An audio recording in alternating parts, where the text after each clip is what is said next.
giữa lạch Phú Long trực thuộc huyện Cát Hải. Nơi đây còn là một cái xóm chài nhỏ của huyện Cát Hải. Các bạn nhìn thấy gì không? Kia là lạch Phú Long kìa. Đấy. Ở đây còn hoang sơ, nguyên bản những con hầu. Đất ở đây sụt lún lắm, đi khó lắm, trời đất ơi. Dưới chân tôi là toàn hầu đấy, hầu biển đấy. Đây nơi đây là người ta nuôi hầu. Hầu ở dưới chân tôi nhiều lắm. Tôi đang đi chân đất đấy các bạn nhé. Khác gì tra tấn đâu. Không biết hôm nay về còn chân không đây. Đi theo cái vết chân cũ của bác này. Bác ơi, cho chào bác. Lần đầu tiên cho đi tan mất chân rồi bác ạ. Vâng. Thôi cháu cố gắng một lần thôi. Cái này là hầu nhà bác nuôi hả bác? Cái này bác nuôi tầm bao nhiêu tháng đây hầu này ạ? Từ tháng 2. À, tháng 2 năm ngoái. Đến bây giờ. Bây giờ là tháng 6 tháng 7 rồi. Vâng. Ôi giời, cũng lâu đấy bác nhỉ. Hầu Cát Hải ngon lắm bác ạ. Vâng vâng, được rồi thôi. Cháu lát hết chân nhưng mà cháu cố gắng bác ạ. Trời, lần đầu tiên cháu được nhìn thấy đấy. Nhưng mà trong vạ đây là xẻ hết chân. Tan hết chân bác ạ. Nhưng thôi không sao, tốt bác ạ. Đấy. Về nó không biết đau biết rút. Vâng, đêm nay là thôi tan nát hết ra. Ở đây đẹp thế nhỉ. Đấy, đi tìm mãi không được bác ạ. Xóm chài này có từ lâu đời bác hả? Ra đây, nối này nó đi ra cửa biển rồi bác. Ở đây cách cửa biển xa không bác? Đẹp thật. Hầu này là nó sinh trưởng tự nhiên. Bác nuôi này là cũng là tự nhiên hoàn toàn đúng không bác? Và bác gậy hầu về bán. Người ta nuôi bè thì người ta nuôi ta thu từ tháng mùa gần Tết rồi. Vâng. Mà mình nuôi giàn thì nó không béo như ở bè được. Đất ở đây nó phù sa như thế này cơ mà nhỉ. Phù sa như thế này nó béo lắm. Ở đây nuôi dọc hết cả đây là mình là nuôi hết đấy hả? Ở đây là nhiều hộ nuôi hả? Cháu phải đeo 2 đứa tất vào nhưng mà bây giờ có cái dây. Nếu mà đeo tất thì để nhấc lên tất còn chân đi.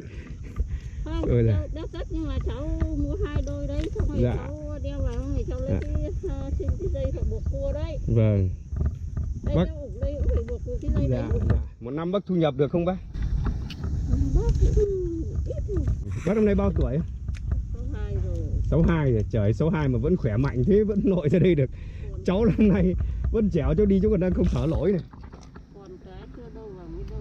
Vâng, thế này phải đi làm. Cái này là hầu nó sinh trưởng tự nhiên.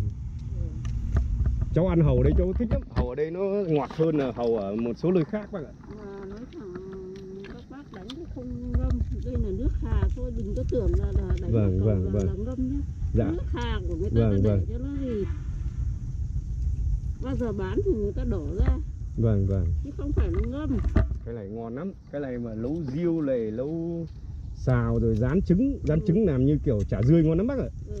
Vâng. Cái này thì nấu kiểu gì ăn được. Vâng. À, nó thiên nhiên mà nó tốt cho sức khỏe lắm. Vâng. Tốt lắm bác ạ. Cháu đi loanh quanh một tí rồi lại kể chuyện với bác. Người bạn tôi nói là mỗi người nông dân là một vị thánh, nhưng người ngư dân còn trên cả thánh. Họ khỏe. Thật lòng tôi muốn đi xa lắm nhưng không nổi các bạn ạ. Dưới chân toàn hầu thôi. Tôi phải đi xuống phía dưới này cho nó đỡ. Ở dưới này là không có hầu nhiều đâu bác ạ. Đi trên chắc về tan chân quá. Cháu định nội xuống tít dưới kia nhưng mà chịu thôi. Vâng, nó ấy lắm. Thôi cháu đi từ xa thôi. Ra giữa sông này có sâu không bác? Họ đánh cá, rồi cháu lội ra sông bác. Vâng. Nhưng mà họ đánh cá. Dắt vào chân. Kia cháu nhìn thấy cái lờ đâm tôm. Dưới đây này là người ta đánh bắt cá. Bây giờ mà lội xuống là bị dính lưới của họ ngay. Ngoài hầu ngán ngon lắm các bạn ạ. Ngán thì ngon hẳn rồi bác ạ. Nấu mồng tơi rồi đúng không? Nấu bí, uống rượu tiếp ngát. Bạn nhìn những con hầu béo nhá.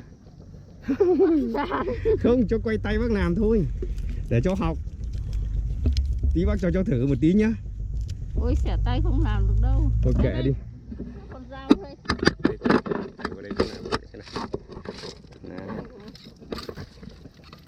thôi. Đâu cho cháu gãi thử xem. Đâu. Đâu bác bảo cháu nào. Găng tay bác để trên bàn chứ. Thôi cháu gãi 2-3 con nữa chứ. Đây, như nào nào. Miệng nó này. Đấy.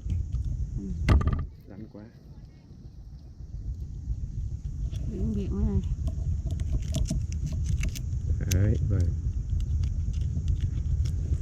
Vâng, cháu xem này.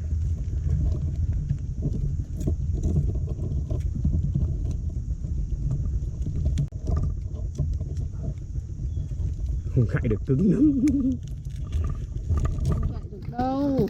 Tan tay đấy, bắt đầu gậy nào. Bắt đây gậy nó quen rồi.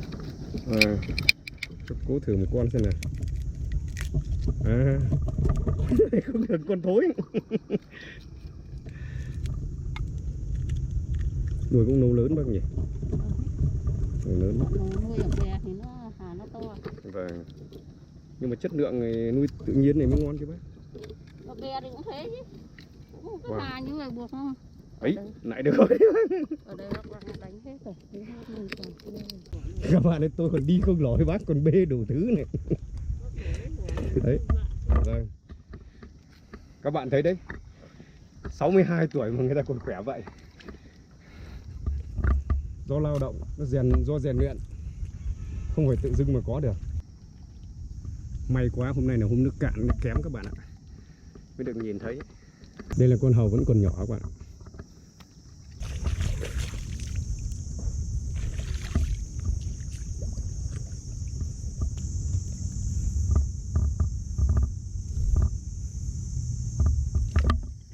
Nước sụt như trong đầm lầy các bạn ạ.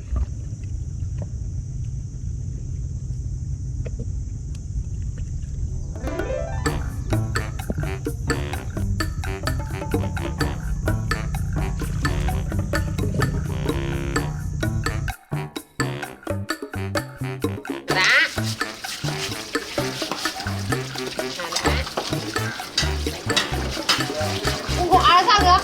Bác lại bảo cùng ngộ á nữa. Hầu là hầu, hà là hà. Đúng không? Ăn cái kia nó khác, ăn con này khác. Con kia nó xanh, con này nó ngon.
Chúc mừng món mới, món mới. Ngon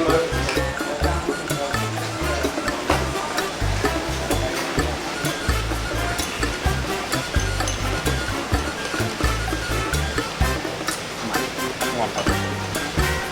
Ngon lắm, cho em 5-6 con nữa đi. Bạn luôn đi. Nha. Ủa, ngon quá. Để làm xin nhá. Ngon lắm mọi người ạ. Đây là nhiều phụ nữ đấy. Ngon chưa? Ngon.